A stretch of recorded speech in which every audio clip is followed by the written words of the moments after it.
Here's the man of the hour. Just listen to this. Grab your popcorn. Enjoy yourself. This is phenomenal. Watch. I can't believe I'm here. I love his laugh. Do you love his laugh? Let me know in the comments. Yeah. I have never in my life spoken at a political rally.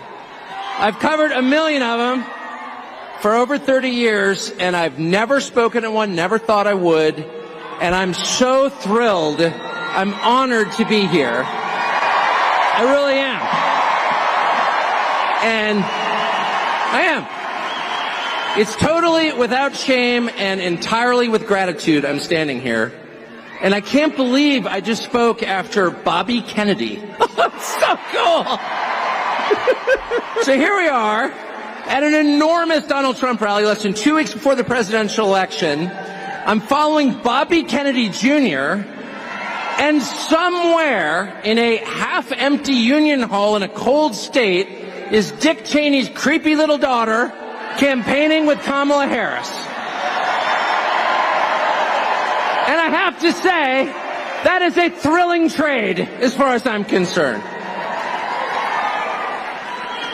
I never thought I would live to see the day when Bobby Kennedy would be one of the most beloved figures in a room full of Republicans, and Mr. Burns from The Simpsons and his criminal daughter would be Democrats. It's just absolutely wonderful. So here's my perspective. I think Donald Trump's going to win, which is amazing. And that's why I'm here. I'm not here because he's going to win. I'm here because I'm so thrilled by what I've watched over the past 9 years. This is the end of a redemption arc. I've really never seen anybody treated like Donald Trump was treated, ever. Anybody, ever. Attack him. I watched this all up close. Defame him. Indict him. Arrest him. Let him get shot in the face. And he's going to win anyway. Oh! Love it. Woo! So good. It is a triumph. It's a triumph.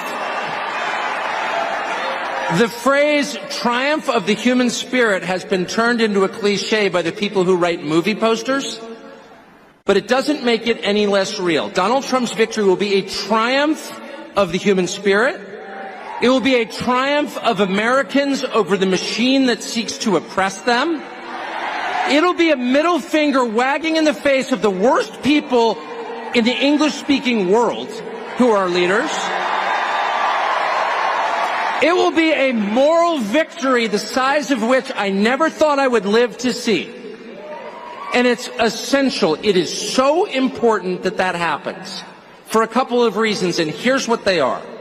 The first is to dissolve for all time, for the world to see, the primary lie about Donald Trump, which is that only freaks and misfits like him. That's a lie. And they've been telling that lie since the second he came down that escalator 9 years ago. If you like that, there's something wrong with you. You're the only person you know who likes that. You're a freak. Be ashamed. Do not talk about Donald Trump in public. Don't wear his dangerous little red hat. And if you're in the media, how dare you speak to him? And that was a lie from day one. It was a big lie. It was January 6th is an insurrection. What? It's the kind of lie that they tell relentlessly. They punish anyone who contradicts the lie because it is so preposterous it can only be upheld through force. And in the last 3 months, we have seen that lie dissolve like the Wicked Witch of the West under a bucket of water. Look around. Is this a room full of freaks and misfits? No, it's not.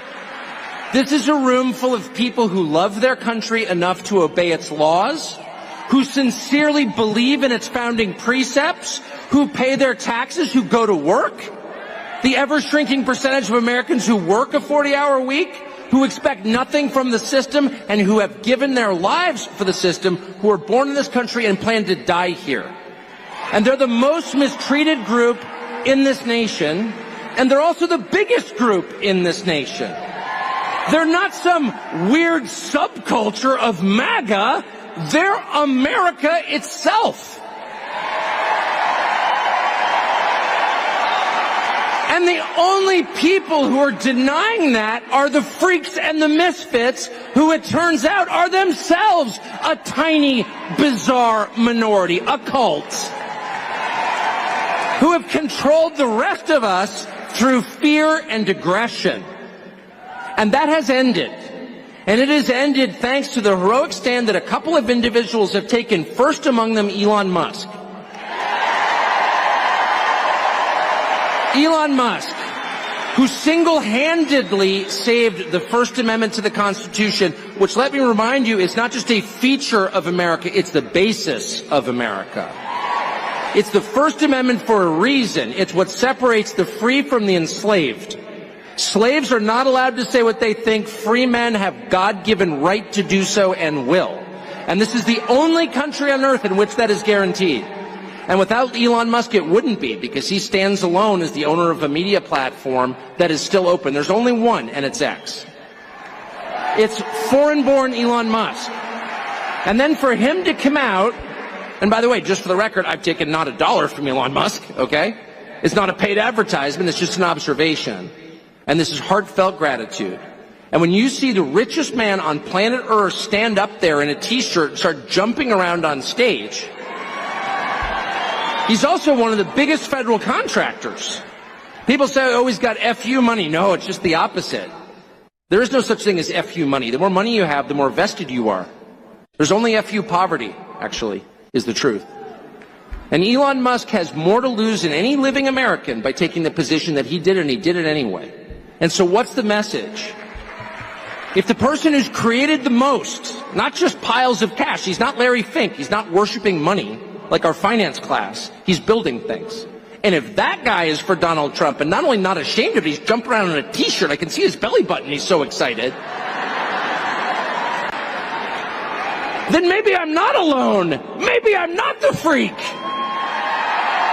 Maybe what you're really watching is the tyranny of MSNBC, a channel with virtually no viewers, a channel on which almost every single person has a personal life so grotesquely weird, if you knew the details, you'd call for their arrest. That's just true.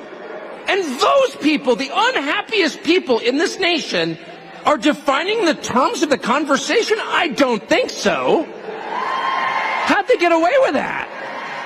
The same way they got away with calling January 6th an insurrection for 3 years, by repeating it and by attacking anyone who disagreed. But it's an illusion. It's the Wizard of Oz. And once you pull back the curtain, the only thing back there is Joe Scarborough. You're like, wait a second. Why am I taking orders from this guy? He's a freak. I'm a normal person. And that realization has settled on this country, on the whole country. And you feel it. People are not afraid anymore at all. I've got a bunch of kids. I texted them, I'm going to go speak at a Trump rally. My kids, you go. I said, do you have a lot of friends who are voting for Carmela or whatever her name is? No, of course not. That's embarrassing. It has flipped. The story the country tells itself about reality has flipped. None of the normal people are supporting the Democratic machine. Tim Walz is supporting the Democratic machine. A man you would never allow to babysit your own children. Not even close. That's the archetype. It's the party of weirdos, of envy, of hate, of resentment, of bitterness, of weakness, of a total lack of creativity. It's a party of conformity. It's a party of the machine, where it doesn't matter who the candidate is because individuals are immaterial. All that matters is the collective. That's the Soviet model. And so that's the second important thing about this election, okay? The first is every person in this room needs to understand you are not in a despised minority.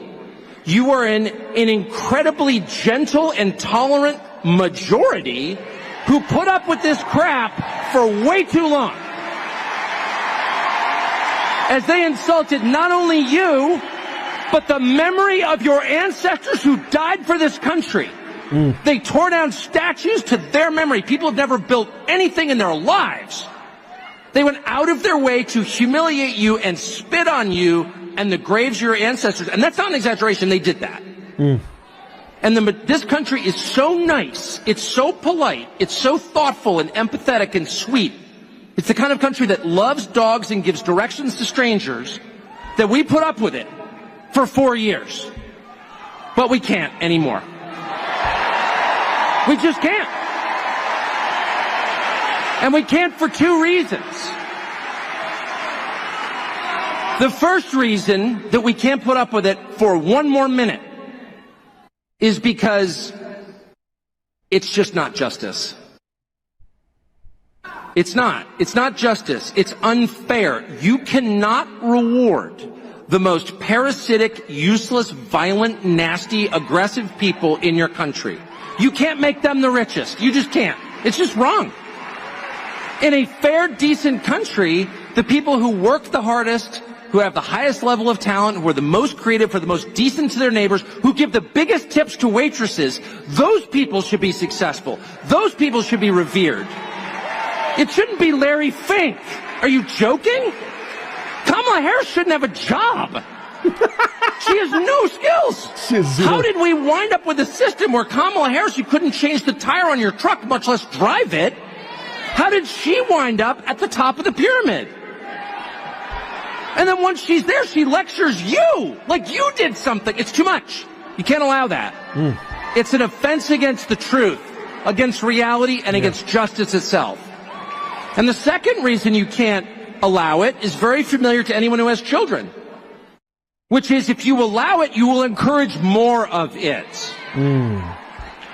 If you allow people to get away with things that are completely over the top and outrageous, if you allow your 2-year-old to smear the contents of his diapers on the wall of your living room, and you do nothing about it, if you allow your 14-year-old to light a joint at the breakfast table, if you allow your hormone-addled 15-year-old daughter to slam the door of her bedroom and give you the finger, you're going to get more of it.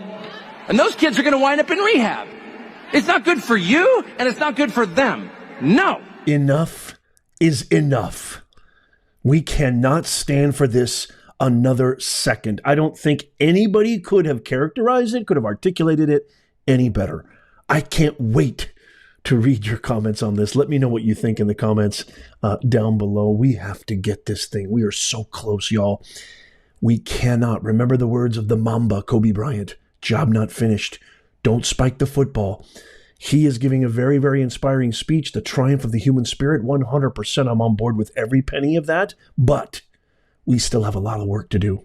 We still have everybody. We got to galvanize everybody, your neighbors, your dog, your sister, your uncle, your grandfather, everybody, your friend down the street, your friend that you don't even talk to down the street. We got to get everybody rolling down to that ballot box, to that voting booth. It is make or break. I can't wait to read your comments. Check out these videos coming up on the screen right here. Subscribe by tapping my face right there. It's free. It doesn't cost you a thing. And then in the pinned comment, show notes, and description, you can sign up for our free newsletter. It's free. Just give it your best email and you're in. And as always, may God bless you and may God bless America. I'll see you soon.